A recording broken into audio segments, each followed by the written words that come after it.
அனைத்து நண்பர்களுக்கும் வணக்கம். உங்கள் ஆஸ்ட்ரோ பழனிசாமிகள் பேசுகிறேன்.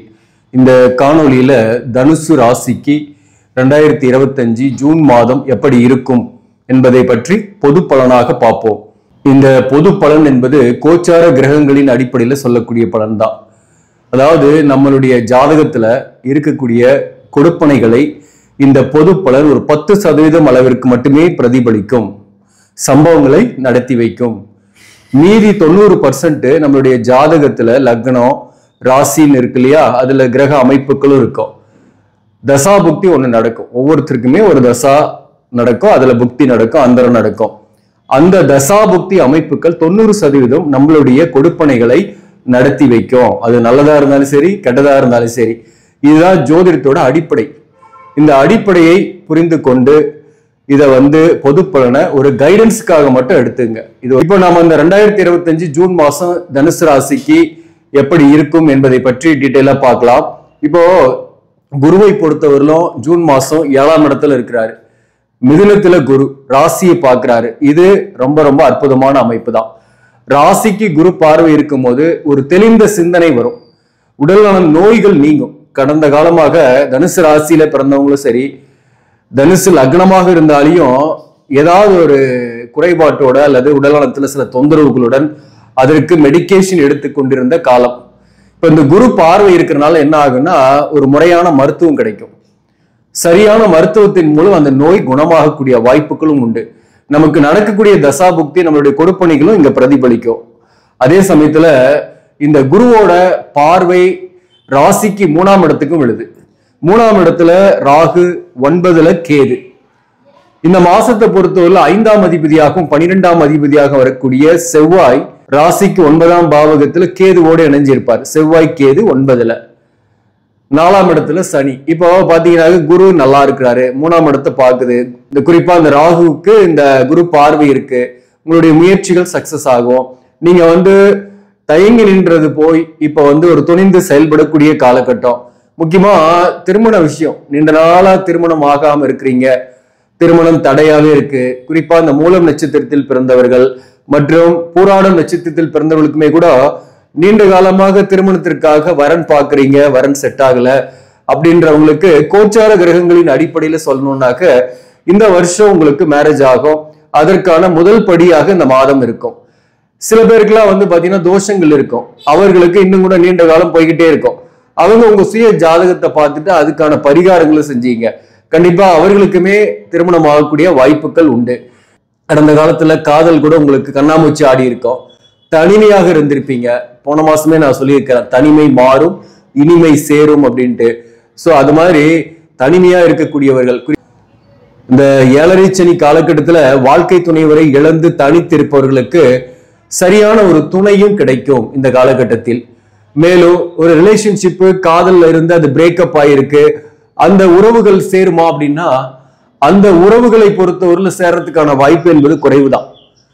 அதாவது லவ் உங்களுக்கு ஃபெயிலியர் ஆயிருக்குன்னா உங்க ஜாதகத்தின் படியே காதல் சக்சஸ் ஆகாம இருக்கும். அதாவது காதல் சக்சஸ் ஆகிறதுக்கும் நமக்கு ஒரு கொடுப்பனை இருக்கணும்.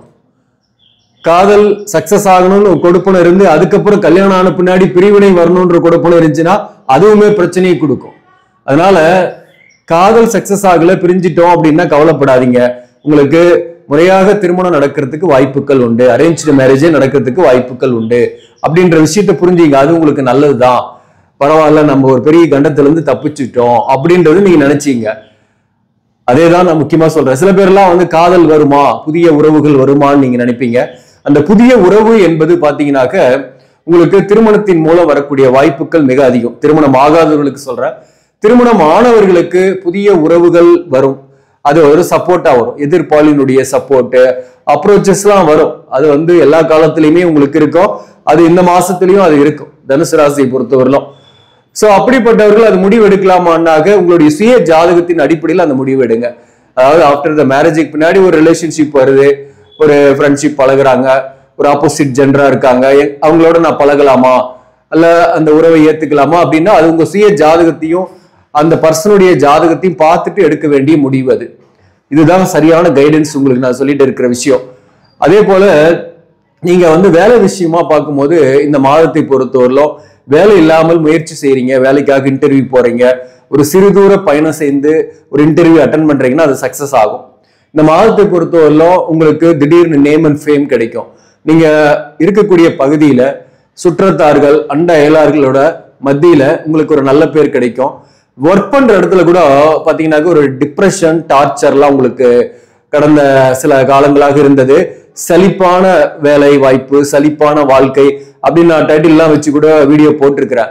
இந்த மாசத்தை பொறுத்தவரை ஒர்க் பண்ற இடத்துல கூட ஒரு பெரிய அளவுக்கு டிப்ரெஷன் கிடையாது. அதே போல சூரியனை பொறுத்தவரையிலும் 6ஆம் இடத்துல இருக்கும். மாதத்தோட முதல் 15 நாள் சூரியன் 6ஆம் இடத்துல, சுக்கிரன் 5ஆம் இடத்துல இருக்கும். சோ 6 குடியவன் 5ஆம் இடத்துல சுக்கிரன் இருந்தாவே கடன் குறையும், நோய் குறையும். அதே போல எதிரிகள் எதிர்ப்புகளை வெல்வீர்கள், எதிர்ப்புகள் குறையும். ஒர்க் பண்ற இடத்துல உங்களுக்கு மேலதிகாரிகளுடைய திட்டு அல்லது பிரச்சனை, டிப்ரெஷன் அதெல்லாம் இந்த மாசத்தை பொறுத்தவரையிலும் குறையும். அதே போல கடனுடைய அழுத்தம் இல்லாம இருப்பீங்க. ஏன்னா 6ஆம் அதிபதி தன் வீட்டுக்கு 12ஆம் வீடாக வரக்கூடிய 5ஆம் பாவகத்தில் இருக்கிறதுனால உங்களுக்கு கடனை திருப்பி செலுத்தக்கூடிய வாய்ப்போ அல்லது கடனுடைய அழுத்தங்கள் இல்லாமல் இருப்பீங்க. நோய்க்கு உரிய மருத்துவம் கிடைக்கும். இதெல்லாம் பாசிட்டிவான விஷயம். 5ஆம் இடத்துல சுக்கிரன் இருக்கிறது, 6ல சூரியன் இருக்கிறதோ உங்களுக்கு எதிர்ப்புகளை வெல்லக்கூடிய வாய்ப்பு உண்டு. போட்டித் தேர்வு எழுதுறீங்க இந்த மாசம் பொறுத்தவரையிலும், அரசு பணிக்காக ப்ரிப்பேர் பண்ணிட்டுக்கிறீங்க, உங்க ஜாதகத்தின்படி அந்த அரசு பணி போறதுக்கான கொடுப்பனைகள் இருக்குன்னாக நீங்க எழுதக்கூடிய எக்ஸாம்ல வெற்றி அடையக்கூடிய வாய்ப்புகள் உண்டு. இந்த சூரியனை பொறுத்தவரையிலும் மாதத்தோட பிற்பகுதியில, அதாவது ஜூன் 15ஆம் தேதி 7ஆம் இடத்துக்கு போயிடும். அங்க 7ஆம் இடத்துல சூரியன், புதன், குரு பாத்தீங்கன்னாக்க 7ஆம் இடத்துல மாதத்தோட தொடக்கத்திலேயே இருப்பாரு. புதனும் ஜூன் 6ஆம் தேதியில இருந்து மாதத்தோட தொடக்கத்திலேயே இருக்கும். சோ புதன் ஆட்சி பெறாரு, 7ஆம் அதிபதி 7ஆம் இடத்திலே ஆட்சி பெறாரு. அதோட சூரியன் சேர்றது வேலை விஷயமா ஒரு நல்ல மாறுதல்கள் வரும். அதாவது பதவி உயர்வு அல்லது ஊதிய உயர்வு வரலாம், அதற்கான செய்திகள் வரலாம், அல்லது சில பேருக்கு புதிய வேலை வாய்ப்புல கிடைச்சு அதுல ஒரு ஊதிய உயர்வோடு போகக்கூடிய வாய்ப்பு உண்டு. வேலை செய்யக்கூடிய இடத்துல மதிப்பு மரியாதைகள் கிடைக்கும். மேலும் 7ஆம் இடத்துல சூரியன், புதன், குரு சேர்க்கையால வாழ்க்கை துணையோருக்கு கொஞ்சம் ஹெல்த் இஷ்யூஸ் போகும். குரு 7ஆம் இடத்துல இருக்கனால சில தீமைகளும் இருக்கு. வாழ்க்கை துணையோரால் அல்லது அவருக்கு ஹெல்த் இஷ்யூஸ் மாதத்தோட பிற்பகுதியில் வரும். சூரியனும் 7ஆம் இடத்துக்கு போறதுனால கொஞ்சம் கருத்து வேறுபாடுலாம் வரும். ஆனா பாக்கியாதிபதி 7ஆம் இடத்துல இருக்கிறது ஒரு வகையில நல்லதுதான். பாக்கியங்கள் கைகூடும். புத்திர பாக்கியம் நீண்ட காலமாக இல்லாதவர்களுக்கு இந்த காலகட்டத்தில் நீங்க மருத்துவ ட்ரீட்மெண்ட் எடுக்கிறீங்கன்னாக்க புத்திர பாக்கியம் கிடைக்கும். அதே போல உங்க ஜாதகத்துல புத்திர பாக்கியமே இல்ல, 2 பேருடைய ஜாதகத்திலையும் புத்திர பாக்கியம் நெல் அப்படின்னா கூட நீங்க இறை வழிபாட்டை ஃபாலோ பண்ணுங்க. அதாவது சஷ்டி விரதம் இருந்து 48 நாள் சஷ்டி விரதம் இருந்து பழனி முருகன் கோயிலுக்கு செவ்வாய்க்கிழமையும் சஷ்டி திதியும் வரக்கூடிய நாள்ல நீங்க பழனிமலைக்கு போயிட்டு வாங்க, கண்டிப்பாக புத்திர பாக்கியம் வரும். அதே போல திருச்செந்தூர் முருகபெருமானை வணங்கி அங்க போய் மடிப்பிச்சை எடுத்து அந்த காணிக்கையை உண்டியில செலுத்திட்டு முருகபெருமானை வேண்டிக்கிட்டு வாங்க, கண்டிப்பாக புத்திர பாக்கியம் கிடைக்கும். புத்திர பாக்கியம் இல்லாதவர்களுக்கு சொல்ற. அதே சமயத்துல இந்த மாதத்தை பொறுத்தவரை ராசிக்கு 4ஆம் இடத்துல சனி, இந்த 4ஆம் இடத்துல சனி இருக்கிறது அர்த்தாஷ்டம சனி இல்லையா அப்படின்னாக்க இது கொஞ்சம் அலைச்சலை கொடுக்கும். உங்களுக்கு பாத்தீங்கன்னா வேலை விஷயமா தான் பெரும்பாலும் இடமாற்றத்தை ஏற்படுத்தும். ஆனா இடமாற்றம்ன்றது ஒரு பொறுப்புகளோடு உங்களுக்கு கிடைக்கும், ஊதிய உயர்வோடு கிடைக்கும். அப்போ இந்த மாசத்தை பொறுத்தவரையிலும் நிறைய பேருக்கு வேலையில ஒரு இடமாற்றமோ அல்லது பதவியில் மாற்றமோ ஏற்படக்கூடிய வாய்ப்புகள் உண்டு. ஆனா ஒர்க் ப்ரெஷர் இருக்கும். 4ல சனி இருந்து 10ஆம் இடத்தை பார்க்கறதுனால ஒர்க் ப்ரெஷர் இருக்கும். அந்த வகையில ஒர்க் பண்ணக்கூடிய டென்ஷன் கொஞ்சம் இருக்கு ஒர்க் பண்ற இடத்துல. பட் இருந்தாலும் மேலதிகாரிகளால் தொல்லை இல்லை. மேலதிகாரிகளுடைய பாராட்டு இந்த மாதத்தை பொறுத்தவரையிலும் உண்டு உங்களுக்கு. அதாவது உத்தியோகம் தொடர்பாக கொஞ்சம் அலைச்சல்கள் இருந்தாலும் அதுல ஆதாயம் உண்டு. பிசினஸ் பண்ணக்கூடியவர்களுக்கு புதிய பிசினஸ் பண்ணக்கூடிய ஐடியாக்கள்லாம் வரும். ஆல்ரெடி பிசினஸ் பண்ணிட்டு இருக்கிறவங்க அதுல புதிய ஐடியாக்களை புகுத்தி அதை மாற்றி யோசிச்சு ஒரு சக்சஸ்ஃபுல்லா கொண்டு போறதுக்காக முயற்சி செய்வீங்க. கொஞ்சம் இன்வெஸ்ட்மெண்ட் பண்ணக்கூடிய வாய்ப்புகள்லாம் இந்த மாதத்தை பொறுத்தவரையிலும் உண்டு. புதிதாக பிசினஸ் ஆரம்பிக்கணும்னு நினைக்கிறவங்க மட்டும் உங்க சுய ஜாதகத்தை செக் பண்ணிட்டு அதற்கான பிராப்தங்கள் இருந்தா செய்யுங்க, இல்லைன்னா விட்டுடுங்க. வேலைக்கு போறதே சிறப்பு. அதுதான் நான் சொல்ல வரேன். இந்த கேது பாத்தீங்கன்னா 9ல இருந்து செவ்வாயோடு இருக்கு பாத்தீங்களா, அதுதான் கொஞ்சம் பிரச்சனை. சொத்து, பூர்வீக சொத்துல சில பிரச்சனைகள் இந்த காலகட்டத்திலையும் இருக்கும். அடங்கியிருந்த பிரச்சனை இப்ப வெளியே வரும். குறிப்பா அந்த சகோதர வழி அல்லது அங்காளி பங்காளிகளால சில பிரச்சனைகள், சொத்து சம்பந்தமான பிரச்சனைகள் இந்த காலகட்டத்தில் வரும். தந்தையின் உடல்நலத்துல கொஞ்சம் கவனம் செலுத்திங்க இந்த மாதத்தை பொறுத்தவரையிலும். அல்லது தந்தை வழி உறவுகளால சில மனக்கசிப்புகள் வரலாம், அல்லது தந்தைக்கே கூட கொஞ்சம் செலவுகள் நீங்க பண்ற மாதிரி இருக்கும், மருத்துவ செலவுகள். சோ அந்த வகையில தந்தையின் உடல்நலத்துல கவனம் செலுத்திங்க. சில பேருக்கு தான் கருத்து வேறுபாடுகள் வரும் தந்தையுடன். மற்றபடி பாத்தீங்கன்னா சொத்து சம்பந்தமா இந்த மாதத்தை பொறுத்தவரை பெரிய முடிவுகள் எடுக்காம இருக்கிறது நல்லது. அதே போல வீடு வாங்குறது, சொத்து வாங்குறதெல்லாம் இந்த மாதத்துல அவாய்ட் பண்ணுங்க. அது நல்லதுதான். இந்த செவ்வாய் கேது சேர்க்கை இருக்கிறதுனால சொத்துக்கள் வாங்கும் போது சில வில்லங்கங்கள் இருக்கக்கூடிய வாய்ப்பு உண்டு, சில ஏமாற்றங்களை சந்திக்கக்கூடிய வாய்ப்பு உண்டு. அதனால இன்னும் 2 மாதம் கழிச்சு நீங்க அப்புறம் அதை கன்சிடர் பண்ணுங்க. இந்த மூலம் நட்சத்திரத்தில் பிறந்தவங்களுக்கு நீண்ட நாளா மேரேஜ் ஆகலைன்னா மேரேஜ் ஆகும். அதே போல வரன் பார்த்துட்டு இருக்கிறீங்கன்னா நல்ல வரன்களே வரக்கூடிய வாய்ப்புகள் உண்டு. புதிய வேலை வாய்ப்பு கிடைக்கும். சில பேருக்கு பதவி உயர்வுடன் ஊதிய உயர்வு கிடைக்கும். சில பேர் நல்ல ஒரு இடமாற்றத்தை அடைவீங்க. சில பேருக்கு வீடு மாற்றம் ஏற்படும். கணவன் மனைவி ஒரு கருத்து வேறுபாடுன்றது மாதத்தோட பிற்பகுதியில் கொஞ்சம் இருக்கும். முதல் பகுதியில பெருசா கிடையாது. இந்த சூரியன் 7ஆம் இடத்துக்கு வரும்போது கொஞ்சம் ஒரே வீட்டில் இருக்கக்கூடியவர்கள் கொஞ்சம் விட்டு கொடுத்துப்பாங்க. ஆனாலும் வாழ்க்கை துணைவர் உங்களை நேசிக்கக்கூடியவராகவே இந்த மாதத்தை பொறுத்தவரையில இருப்பாரு. பூராடம் நட்சத்திரத்தில் பிறந்தவர்களை பொறுத்தவரையில சில பேருக்கு காதல் இருக்கீங்கன்னா காதல் சக்சஸ் ஆகி கல்யாணம் ஆகிறதுக்கும் வாய்ப்புகள் உண்டு. பூராட நட்சத்திரத்தில் பிறந்தவர்களுக்கு இன்னமும் வரன் பார்த்துட்டு இருக்கிறீங்க, வரன் அமையலைன்னா வரன் அமையக்கூடிய மாதமாகவும் இந்த மாதம் இருக்கும். அதே போல மறுமணத்திற்காக முயற்சி பண்ணக்கூடிய பூராட நட்சத்திரத்தில் பிறந்தவர்களுக்கு மறுமணம் ஆகக்கூடிய வாய்ப்புகளும் இந்த காலகட்டத்தில் உண்டு. மேலும் இந்த பூராட நட்சத்திரத்தில் பிறந்தவர்களுக்கு வேலை தொழில் அமைப்புகளில் ஒர்க் பிரஷர் இருந்தாலும் ஒரு மதிப்பு மரியாதை இருக்கும். ஊதிய உயர்வோ அல்லது பதவி உயர்வோ கிடைக்கிறதுக்கு வாய்ப்பு உண்டு. சில பேருக்கு இடமாற்றங்களும் ஏற்படும். பூராட நட்சத்திரத்தில் பிறந்தவங்களை பொறுத்தவரையிலும் வெளிப்படையா பேசக்கூடியவர்கள். அதே போல மற்றவர்களுடைய மனதை புண்படுத்தாத மாதிரி நீங்க நடந்துக்கிட்டீங்கன்னா இந்த மாதத்தை பொறுத்தவரை உங்களுக்கு பெஸ்ட் தான். யாராலையும் பிரச்சனை கிடையாது. கொஞ்சம் எக்ஸ்பென்சஸ் ஆகும். பூராட நட்சத்திரத்தில் பிறந்தவங்களுக்கு பண விஷயத்துல கொஞ்சம் சிக்கனமாகவே செயல்படுங்க. இல்லைன்னா பாத்தீங்கன்னா நிறைய எக்ஸ்பென்ஸ் ஆகும். பிள்ளைகள் தொடர்பான செலவுகளாம் இந்த மாதத்தை பொறுத்தவரை நிறைய உண்டு. இது மூலம் நட்சத்திரத்தில் பிறந்தவர்களுக்குமே ஏன்னா 5 கேதுவோடு சேர்ந்து 9ல் இருக்கிறதுனால பிள்ளைகள் வகையில ஒரு மன வருத்தம் அல்லது செலவுகள் இந்த மாதத்தை பொறுத்தவரை இருக்கும்.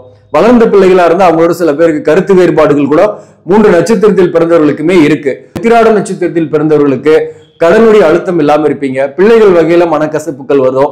அதே போல இந்த மாதத்தை பொறுத்தவரையிலும் உத்திராட நட்சத்திரத்தில் பிறந்தவர்களுக்கு உடல்நலத்திலிருந்து வந்த நோய் நீங்கும் அல்லது நோய்க்குரிய மருத்துவம் கிடைக்கும். நீங்களும் பாத்தீங்கன்னா கணவன் மடிக்குள் மாதத்தோட பிற்பகுதியில கொஞ்சம் விட்டு கொடுத்து போனோம்.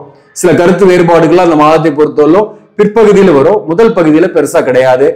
என்னதான் இருந்தாலும் வாழ்க்கை துணைவர் உங்களை நேசிக்கக்கூடியவராக இருக்கிறதுனால பெரிய அளவுக்கு பாதிப்பு இல்லாம இருப்பீங்க.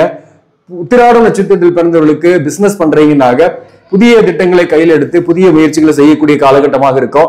அதே போல வேலையில் இருப்பவர்களுக்கு நல்ல ஒரு இடமாற்றங்கள் கிடைக்கக்கூடிய வாய்ப்பும், அரசு பணியில் இருப்பவர்களுக்கு பதவி உயர்வு அல்லது இடமாற்ற டிரான்ஸ்பர் கிடைக்கிறதுக்கான வாய்ப்பும் இருக்கும். கொஞ்சம் அலைச்சல் இருக்கும் உத்திராட நட்சத்திரத்தில் பிறந்தவர்களுக்கு. மொத்தத்தில் இந்த மாதத்துல எந்தெந்த தொழிலெல்லாம் சிறப்பாக இருக்கும்னா 10ஆம் அதிபதியாக வரக்கூடிய புதன் ஆட்சி பெற்று 7ஆம் இடத்துல இருக்கிறாரு. அதுல குருவோடு சேர்ந்து இருக்கிறதுனால நிதித்துறையில் இருப்பவங்க, நீதித்துறையில் இருப்பவர்கள் மற்றும் அக்கௌண்ட்ஸ், கம்ப்யூட்டர், ஐடி, ஆசிரியர் பணி மற்றும் ஸ்டேஷனரி சார்ந்த துறை, இந்த அக்ரி, கமிஷன் இந்த துறையில் இருப்பவர்களுக்கெல்லாம் நல்ல வருமானம் இருக்கும்.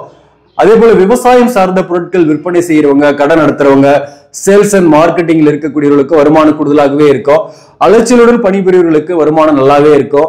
மேலும் இந்த மாதத்தை பொறுத்தவரையில கன்சல்டேஷன் பண்றவங்க, புரோகிதம் பண்றவங்க மற்றும் என்ஜினியரிங் சார்ந்த துறையில் இருப்பவர்களுக்குமே பெட்டராகவே இருக்கு. இந்த மாதத்தை பொறுத்தவரை தொழில் வேலை அமைப்புகளில் ஒர்க் பிரஷர் இருந்தாலும் முன்னேற்றங்கள் உண்டு. இந்த மாதத்தை பொறுத்தவரையில வழிபட வேண்டிய தெய்வம் எதுனாக்க பிள்ளையார்பட்டி விநாயகர் பெருமானை வழிபாடு செய்யுங்க. போக முடியாதவங்க விநாயகர் போட்டோ வச்சு வழிபாடு செய்யுங்க. உங்களுக்கு அற்புதமான பலன்களை கொடுக்கும். ஆக நண்பர்களே, இந்த பதிவு உங்களுக்கு பிடிச்சிருந்தாக லைக் பண்ணுங்க. இதை மற்றவர்களுக்கும் ஷேர் பண்ணுங்க. இன்னும் நம்ம சேனல்ல சப்ஸ்கிரைப் பண்ணாம பாக்குறவங்க சப்ஸ்கிரைப் பண்ணி கண்டினியூ பண்ணுங்க. இதன் மூலம் உங்களுக்கு ஒரு சரியான ஜோதிட தகவல்களும் ஆன்மீக தகவல்களும் கிடைக்கும். நன்றி, வணக்கம்.